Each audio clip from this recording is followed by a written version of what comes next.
here in Sacramento, California. I am a security officer for a very, very large company.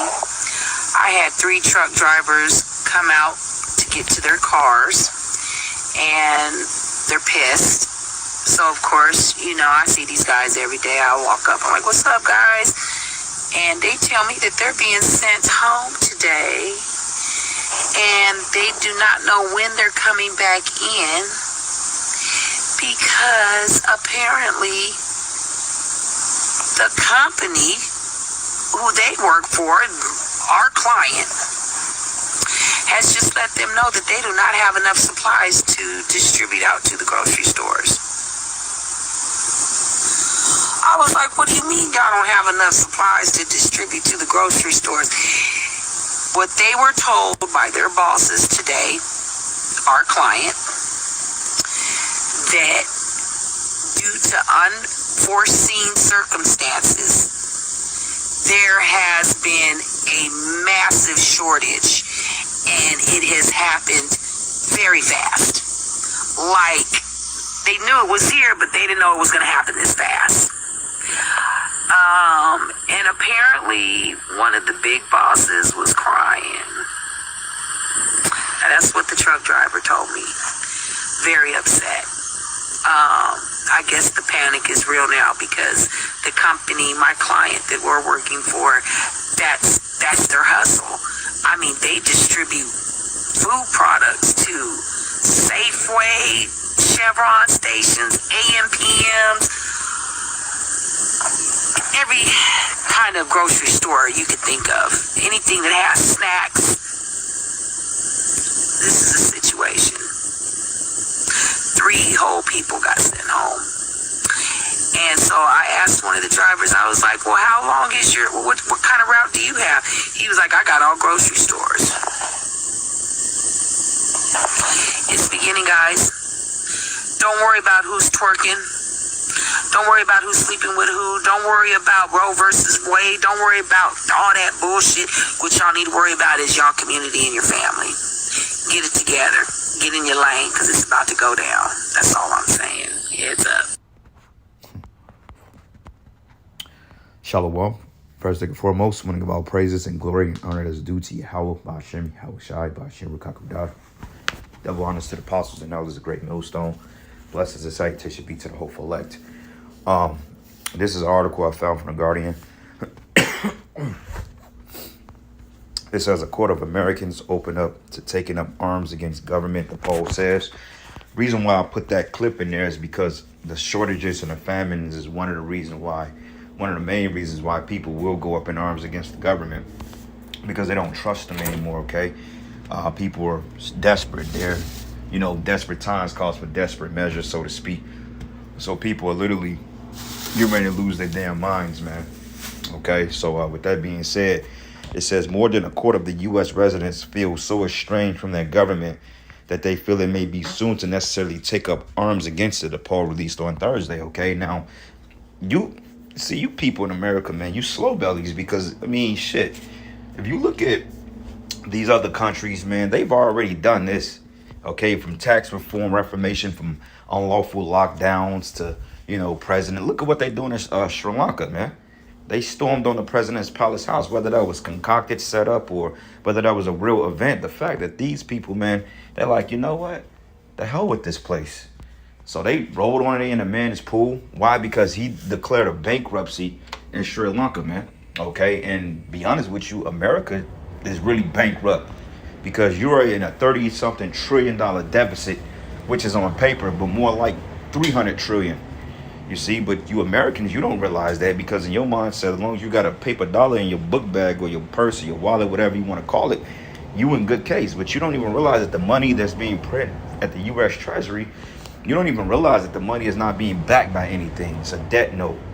This is why people are all in debt, man. It's why you have bill collectors harassing you 24/7 over nonsense, man, okay? Because this is a debt note. But see, if you people were woke up to that illusion, you would have been shut down Title 4D. You would have been went up against the IRS, okay, which they're talking about. They're bankrupt now, pretty much. They don't have any money, okay? A place that's been stealing your tax dollars for years, okay, funding wars and weapons of wars, funding terrorist groups. They've been stealing money from the people, and yet you people still don't even realize you've been played. But now all of a sudden, because the food is being taken, like we say, you take bread and circus away, then these people gonna lose it. But hey, if you keep it before them, they're gonna be straight. As long as you got the clubs, you know, you got the food chains, you got sports venues, concerts. Man, these people, you can run levels around these people, and they would never catch on to it. And never catch on to it, man. You know? And it says here, it says this survey of 1,000 U.S. registered voters published from the University of Chicago's Institute of Politics also revealed that most Americans agree that the government is corrupt and rigged against everyday people like me. Duh. But what took you people so long to really finally realize that? When the food is scarce, when things are going up, it's like you play ball, it's like you compromise based on the comfortability, because you can go home to your nice homes, you can drive your Lexus, you know, you got good credit. You people let that whole pretty picture deplete you from what was really happening, man. Okay? And it's a damn shame that you people sold out for comfort and no type of integrity, man, because they basically told you they was playing you. You know, but now, you know, like I said, Esau, good cop, bad cop.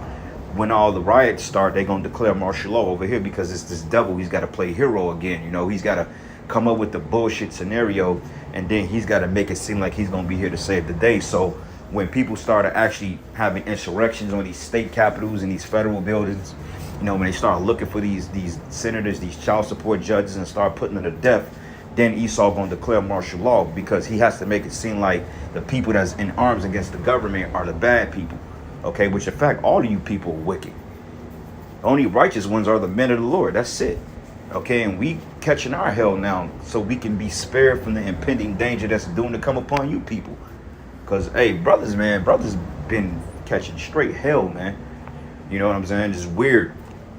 But it says this suggests that the extreme polarization in U.S. politics and its impact on Americans' relationships with each other remain strong. But these statistics come as a congressional committee in holding public hearings on the January 6th insurrection, which that wasn't even a fucking insurrection. That was stupid. Anybody that have brain cells looking would know that that was scripted. That was played. It didn't even look real. How the hell they just march on the Capitol, find out that they let them in? Like, how the hell is that an insurrection? That wasn't a real insurrection. Because if it was really insurrection on a government state's capital, they would have been shooting those people down, okay? You people haven't seen a real insurrection yet. But it says this deadly attack, which it was not deadly, okay? It was not even, it was all concocted. Most of those people were paid agitators. But it says this deadly attack on U.S. Capitol stemmed from the false partisan pro-Donald Trump belief that Joe Biden did not win the 2020 election. It says rioters attempted to thwart certification of the election in effort to keep Trump in office, and now allegedly they going after this guy Trump. But it's all a joke. It says, but although the violent insurrectionists targeted Republicans and Democrats alike, the GOP Trump lawyers have insisted that the committee is illegitimate. It says these attacks on the committee intensify after Trump Stafford themselves, including former Attorney General Bill Barr, publicly described his efforts to push the big lie that the presidential election was stolen. It says, but the survey statistics that distrust in government varies among party lines, while 56% of participants said they generally trust elections to be conducted fairly and counted accurately. Stupid people, dumb. It says Democrats, independents were dramatically split on the point, but nearly 80% of the Democrats voiced overall trust in elections, of course. But that number dipped to 51% upon independents and 33% of Republicans. See, because you Democrats, you are the most docile. You're for everything that's happening in society. And I notice with Democrats, it's a lot of women, because Democrats, they promote that whole quote unquote liberal nonsense. You can walk around and be what you want to be. Women's lib. What do you call feminism? Most of the people that vote Democrats are feminists. So of course they trust it because they're allowed to do their wickedness. You know. But it says, per the poll, 49% of Americans concurred that they more and more feel like a stranger in their own country. And again, this number reflected the sharp political divisions, and the sentiment was held by 69% of self-described strong Republicans, 65% of self-described very conservative persons, and 38% of strong Democrats. But of the 28% of voters who felt it may be soon to be necessary to take up arms against the government, 37% had guns in their homes, according to data. Okay, and this is the reason why you have all these shootings, because when they do what they got to do, they don't want anybody to overtake them. Okay, going back into like when Germany invaded Poland, they had to disarm certain populations because they didn't want people to fight back, man. And that shows you right there that that's a sinister agenda, because why would you disarm people if you said that they could protect themselves? Which shows you that this is the reason why all these shootings are taking place, because they need a reason to take away your protection. But it says 1/3 of Republicans, including 45% of strong Republicans, hold this belief about taking up arms. 35% of independent voters and 20% of Democrats also agreed, the poll said. But meanwhile, these polls voice negative sentiments about persons from opposing political parties. It says 73% of self-described Republican voters agreed that Democrats are generally bullies who want to impose their political beliefs on those who disagree. An almost identical percentage of Democrats expressed a review of Republicans. But while we've documented for years these partisan polarizations in the country, these poll results are perhaps the starkest evidence of the deep divisions and partisan attitudes rippling through the country, said the Republican pollster Neil Newhouse. Okay, it says the survey also stated that almost half of respondents expressed averting political talk with other people because I don't know where they stand. 1/4 described losing friends, and a similar proportion claim to have avoided relatives and friends due to politics per survey. So basically what we're reading is the division here. Okay, it's clearly a division here in America. All right, and these people, they're totally divided because they don't know whether to vote on collard greens or fucking spinach, man. They don't know. All right, and their mindset is just a big, this is a shit show, man. This place is a joke. But yeah, we gotta suffer you people every single day, and your ridicule and your proud behaviors, man. That's why, man, when the men of the Lord get raised up on new levels, you people gonna be straight up ashamed. You're gonna literally put your heads in the dirt because you're not gonna realize. You're gonna finally realize that the men who you've been playing to the left, okay, disrespecting, trying to take out, were actually the men of the Most High. Because you got people out here, man, that's literally making an attempt on our lives and don't even realize it, man. Okay, they may look at you like, how the hell is he still living? We just sprayed poison through this nigga's ventilation system. How the hell is he living through this shit? You know what I'm saying? How the hell is he living through it? Like, what's going on? And they look at you like, what the hell? This guy should have been dead a long time ago.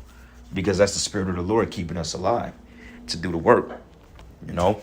But anyway, this is the book of Isaiah 19:2. It says, and I will set the Egyptians against the Egyptians, and they shall fight everyone against his brother, everyone against his city, city against city, and kingdom against kingdom, right? Okay, that's the whole point. There's a clear division here in America. Yahweh Shai is stirring up a division. Okay, like they got a game by Tom Clancy called The Division. Okay, it was based on Civil War. All right, and it says, and the spirit of Egypt shall fell in the midst thereof, and I will destroy the counsel thereof, and they shall seek to the idols and to the charmers, and to them that have familiar spirits, and to the wizards. And I will give the Egyptians over into the hand of a cruel Lord, and the fierce king shall rule over them, says the Lord and the Lord of hosts, man. All right, so that's the whole point, you know. A cruel Lord, this guy Biden is basically, what, I think 50, 60 billion, 70 billion, something like that he sent overseas. But yet you got homelessness and hunger in America that they could be fighting, but yet this man sends 60, 70 billion dollars, 50 billion dollars of your taxpayers' money over to a whole country to fight a fucking bullshit war. That's a cruel Lord right there. All right, this is 2nd Ezra 13, and I'm gonna start at verses 30. It says, matter of fact, 29, it says, and behold, the days come when the Most High will begin to deliver them that are upon the earth. That's the elect. And he should come to the astonishment of them that dwell on the earth, and one should undertake to fight against another, one city against another, one place against another, one people against another, one realm against another. Okay? And it says, and in the times when these things shall come to pass, and the signs shall happen, whence I've showed thee before, then shall my son be declared whom thou sawest as a man ascending, right? Okay, because in the midst of all hell breaking loose, Yahweh Shai is going to come back, man, and deliver the elect. But in the midst of him coming, you're going to have riots in all these cities. Okay, people going to be killing one another. You're going to have World War III. All right, you're going to have in-pocket fighting, all types. This place is going to literally be on fire by the time Yahweh Shai comes back, man. You see? And this is the start of it. We're in the beginning of sorrows right now, as the scripture has said. Okay. This is, damn, I lost my train of thought. 2nd Esdras 9. This is the book of 2nd Esdras 9 and 1. It says here, and he answered me and said, measure thou the time diligently in itself,